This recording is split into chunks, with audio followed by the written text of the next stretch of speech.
Despite Annie's efforts to distract Meg, this morning's shock was still too raw. It was hard to believe that only a few hours ago, her life had been completely upended. If Annie hadn't shown up, she shuddered. But of course, when Annie had heard about Vance's note, she had rushed to Meg's apartment, still in her sensible shoes and scrubs. She'd snatched the note from Meg's shaky fingers and read it to herself. Disbelieving, she'd read it again, out loud. Sorry, babe. I just can't do this anymore. V. Can't do this anymore, Annie had spat, her friend protecting hackles rising. She smoothed the wrinkled scrap of paper and then flipped it over. A Home Depot receipt? Annie's nostrils flared, and she brandished the receipt as if holding up evidence for a jury. For a caulking gun? Are you shitting me? This last part of her tirade was lost in a mumble when Annie's inner swear sensor from her job at Seattle Children's Hospital kicked in. Nevertheless, the intensity of Annie's indignation felt validating. So although she was loath to leave her apartment with eyes puffy and red from crying, when Meg's bestie suggested they go to the courts to hit out her frustrations with a game that she had never played before, Meg agreed. It had seemed like a reasonable idea at the time. But now, standing on a frigid Seattle pickleball court in January, Meg shivered, gobsmacked by this unexpected twist of fortune.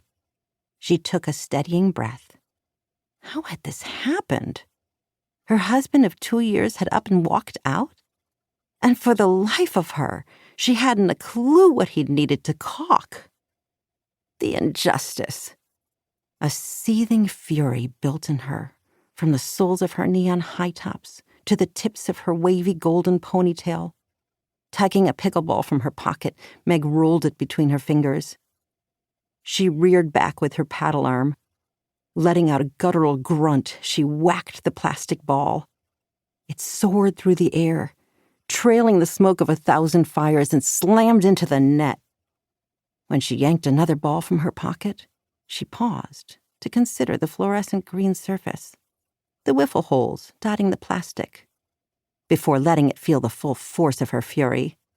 With a war cry, she punched the ball with the paddle and admired the trajectory as it flew over the net and hit the chain-link fence with a satisfying ring. Wrenching the last ball from her shorts pocket, Meg grimaced. This one was stuck, trapped by her fingers inside the tight pocket. "Urgh," she groaned, twisting it free. She held the ball to the sky, and a fresh flash of anger filled her when she noticed her wedding ring glinting on her finger. With every ounce of strength in her petite frame, she shouted with such force that her throat hurt as she thwacked the ball hard, sending it rocketing over the fence and into the parking lot, where it rolled lazily under somebody's car. With all the balls gone, Meg crossed her arms over her chest and panted from the exertion. Annie blinked. She tilted her head. Feeling better? A little. Meg opened her mouth, closed it again, sighed. It was the truth. She now had several ideas of where Vance could stuff his caulking gun. Annie Yoon pressed her lips into an encouraging smile. Meg? Yep. I told you pickleball would be cathartic. Meg sniffled, blinked a tear from the corner of her eye, and mustered up a weak smile. Resigned, she stood on the baseline, paddle in hand. Fine, Meg said. Let's play your damn game. 2. The walkway leading to the passenger drop-off lot was a trudge from the pebbly beach.